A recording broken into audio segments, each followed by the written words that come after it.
नमस्कार। देखिए, इस वीडियो का जो टॉपिक रहेगा वो द मूवमेंट, ये 20th सेंचुरी का एक छोटा सा लिटरेरी मूवमेंट है। ठीक है, उस पर हम लोग इस वीडियो में चर्चा करेंगे। आइए देखते हैं द मूवमेंट। ये आपके सिलेबस में, यानी कि जो बीए थर्ड ईयर का सिलेबस है उसमें थर्ड पेपर के सेकेंड यूनिट का टॉपिक है द मूवमेंट। और ये बहुत छोटा सा, बहुत सामान्य सा एक छोटा सा मूवमेंट है। मिड 20th सेंचुरी में ये बिगिन हुआ था, और एक एक्चुअली ये एक कंसीडर्ड मूवमेंट है, क्रिटिक्स के द्वारा एक क्रिएटेड मूवमेंट है। ठीक है, actually the movement was a term coined in year 1954। 1954 में ये टर्म क्वाइन किया गया। ठीक है, किसने क्वाइन किया? J D Scott. नाम याद रखिएगा, इंपॉर्टेंट है। ये सारे फैक्ट्स तो आपको याद होने चाहिए। कब? द टर्म वॉज क्वाइंड इन 1954, 1954 में ये टर्म क्वाइन किया गया। किसने क्वाइन किया? J D Scott. ये कौन थे? एक जर्नल था जिसका नाम था द स्पेक्टेटर। क्या नाम था? The Spectator. इसी के एडिटर थे। अब स्पेक्टेटर से आपको कंफ्यूज नहीं होना है। एक स्पेक्टेटर 18th सेंचुरी में था, जो कि एक पीरियोडिकल था। ये वो स्पेक्टेटर नहीं है, ये एक दूसरा स्पेक्टेटर जर्नल है, जो कि 1954 में, जिसके एडिटर थे मिस्टर जेडी स्कॉट, और उन्होंने इस टर्म को क्वाइन किया था। किस लिए क्वाइन किया था? He has coined this term to describe a group of writers including Philip Larkin, Kingsley Amis, Donald Davie, D J Enright, John Wain, Elizabeth Jennings, Tom Gunn, Robert Conquest. ये main वो writers थे, specially poets थे, जिनको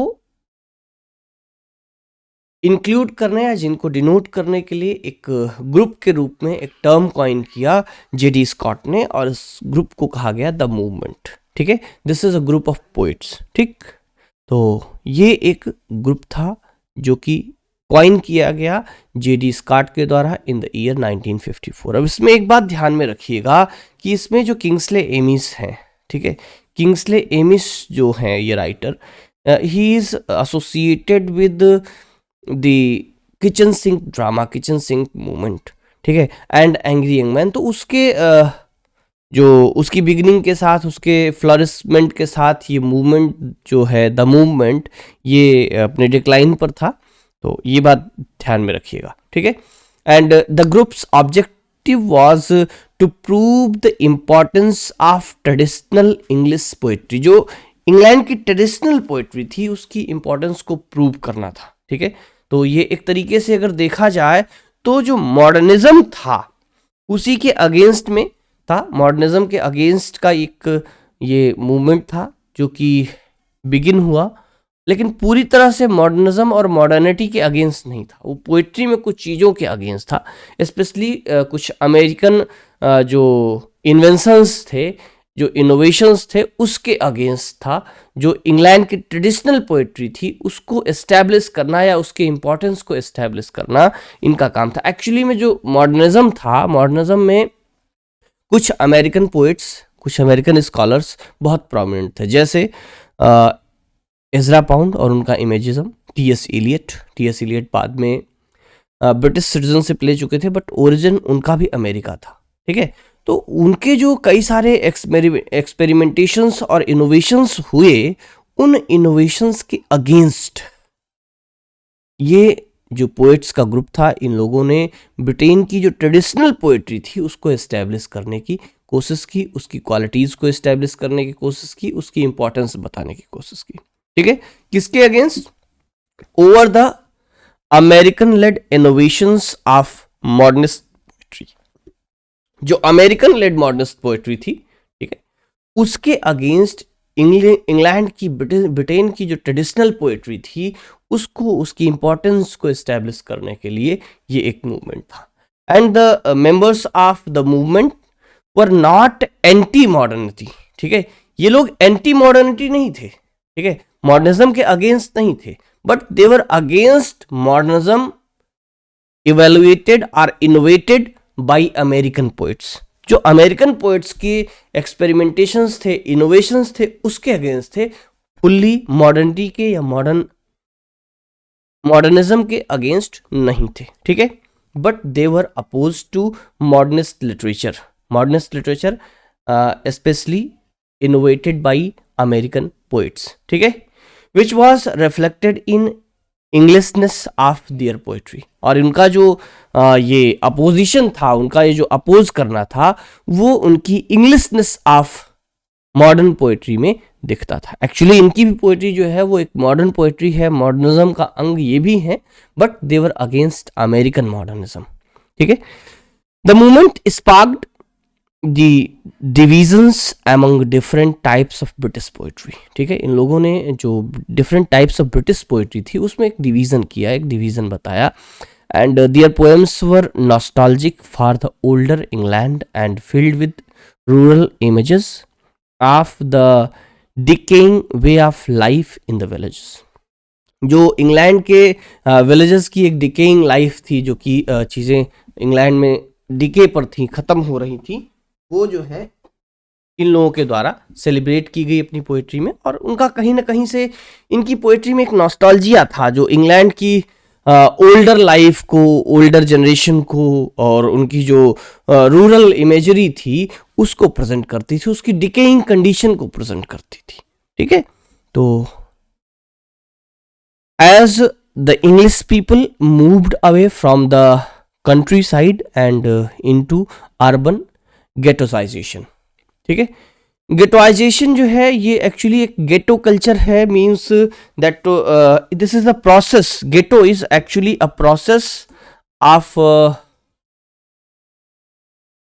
N urban group. एक जो शहरीकरण था, जो अनप्रिविलेज्ड शहरीकरण था, उसकी तरफ जो मूव कर गए थे, मतलब जैसे गांव के लोग मूव करके शहर के नए हिस्से में बस जाना, जो अनप्रिविलेज्ड शहर का हिस्सा है। शहर में भी दो हिस्से होते हैं, ठीक है, एक पॉश एरिया होता है, एक उससे लगा हुआ एरिया होता है। तो जो उससे लगा हुआ एरिया है, जो नया डेवलप हो रहा है, जहाँ पर उतनी सुविधाएं नहीं हैं, ठीक है, तो वो कहा जाता है गेटोइजेशन, ठीक है। तो उसमें जो मूव कर गए थे रूरल एरिया से लोग आकर के, कंट्री साइड से आकर के, और गांव डिजर्टेड हो गए थे, उन गाँव में लोग नहीं रह गए थे, चीज़ें डिके पर थी, उस चीज़ के प्रति ये जो पोइट्स थे, ये जो ग्रुप है द मॉडर्निस्ट पोइट का, वो बड़ा नॉस्टैल्जिक था और उन चीज़ों को बड़ा डिपिक्ट करते थे, बड़ी इंपॉर्टेंस देते थे ये लोग, ठीक है।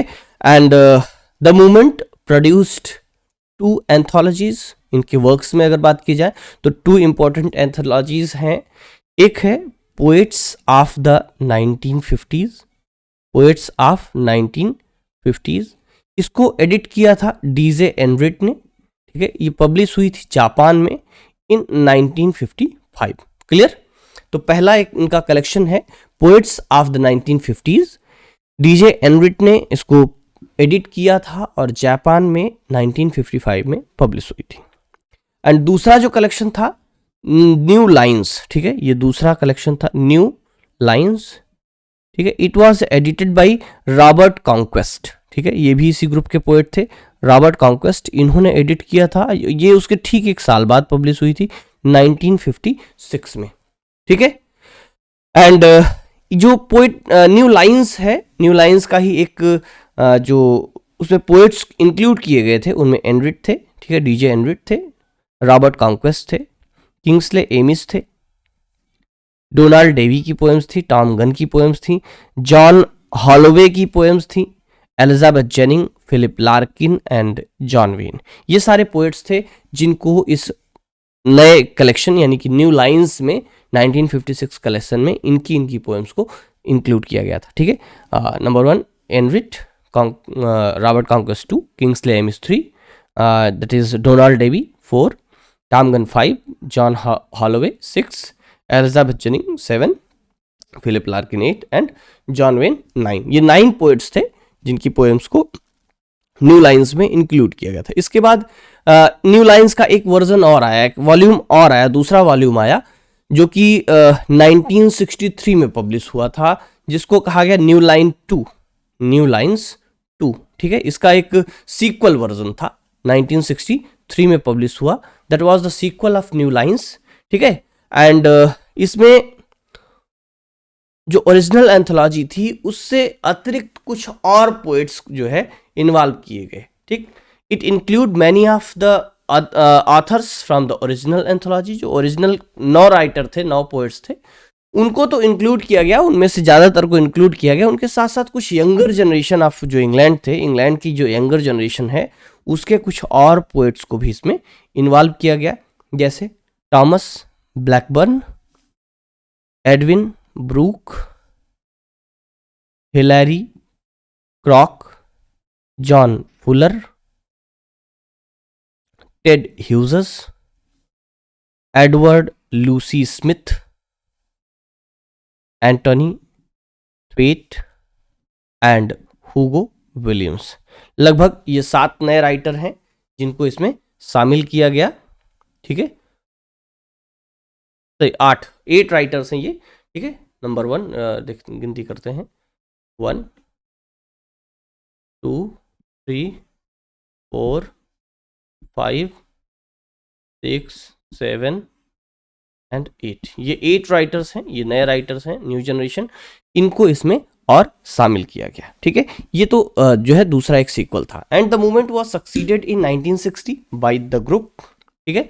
और ये जो द मूवमेंट था ग्रुप, उसको एक दूसरे ग्रुप ने सक्सीड किया जिसको कहते ही थे द ग्रुप, ठीक है।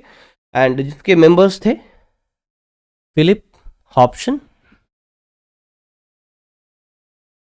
एलन ब्रांजॉन,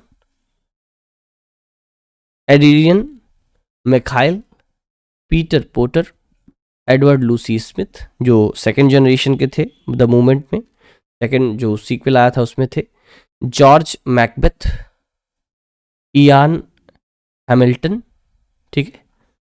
ये इनका पूरा जो रिव्यू स्कूल था वो, इनका ये जो रिव्यू स्कूल है वो, एंड माइकल होरोविट्ज का चिल्ड्रन ऑफ एल्बियन, ठीक। और इसमें the group was similar to the movement से बिल्कुल सिमिलर ग्रुप था। उनकी जो लेगेसीज थी उनको इन लोगों ने कंटिन्यू किया, and they share similar ideas about the form and seriousness of modernist poetry, ठीक है। उसी फॉर्म, उसी सीरियसनेस, उसी टेक्निक्स को और उसी आइडियोलॉजी को ये लोग फॉलो करते थे। कुल मिलाकर के ये कहा जा सकता है कि जो उनकी लेगेसी थी, किसकी, द मूवमेंट की जो लेगेसी थी उसको आगे बढ़ाने का काम किया द ग्रुप ने, ठीक है। बस छोटा सा यही इतना सा मूवमेंट है, बहुत जो है इतनी सी थोड़ी सी जानकारी है, बहुत छोटा सा वीडियो है, क्योंकि भले ही वीडियो छोटा हो रहा है लेकिन एक वीडियो में हम एक ही मूवमेंट, एक ही टर्म डिस्कस करेंगे ताकि पढ़ने में आप लोगों को सुविधा हो, सर्च करने में सुविधा हो, यानी कि एक ही आपको हर एक टॉपिक पर एक एक वीडियो मिलता जाए, इससे बेहतर होगा। तो इसमें इतना ही, मिलेंगे नेक्स्ट वीडियो में और पढ़ेंगे द एब्सर्ड, ठीक है। अगले वीडियो में हम लोग पढ़ेंगे the absurd and theatre of the absurd, ठीक है। Thank you for watching.